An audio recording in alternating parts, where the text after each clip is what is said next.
anything taking place in Leeds, a city I've lived in, a city where I have family, is attractive. But I like the idea of a festival of ideas. There's lots of different festivals, but what we really need at this moment is ideas. We need to be discussing the big ideas, the ideas that are going to bring about change. Well, history wars is a term taken from experiences in Australia a couple of decades ago, and I think it does speak to what's happening. The culture wars are a broader conflict, but history's been a real target. History and historians have been drawn into this debate about what parts of our history matter, what parts of our history are legitimate. And there is a big battle over history, over statues, over the curriculum, over museums, what they can, what they should be on display, and how we should think about the function of history. Is history there to make us feel good, to make us feel proud and patriotic, or is history there also to make us ask difficult questions?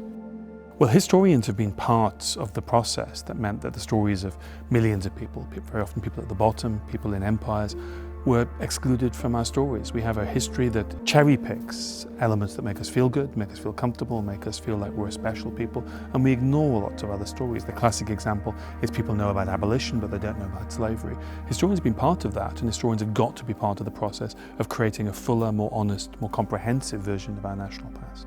Well, I think one of the problems with debates about British history and also about the British Empire is this idea that it's a balance sheet, that the job is to work out whether the past tells us it's been good or bad. There is no choice to be made, there is no binary. The past is what it is, and history is a way of trying to frame and understand it better. But that whole idea that we should be looking at the past to make a judgment, I think that's what needs to change.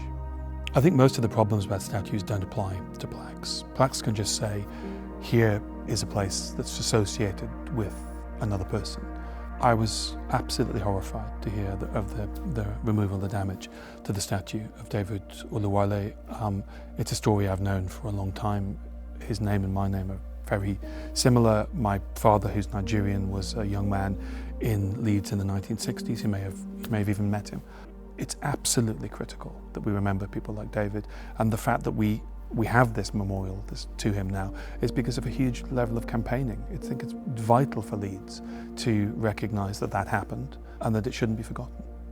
Well, we're told constantly that we're a divided people, that the country's falling apart, that it's a binary split. Well, that's not the impression I get. I go to lots of festivals like this one, and people want to talk, people want to exchange ideas, people want to read books. I think there's much, much more appetite for agreement and discussion than you would guess if you look at the world through Twitter or through tabloids. I'd love to come back to the Leeds International Festival of Ideas. I'd love this city, and it's been a great experience being here.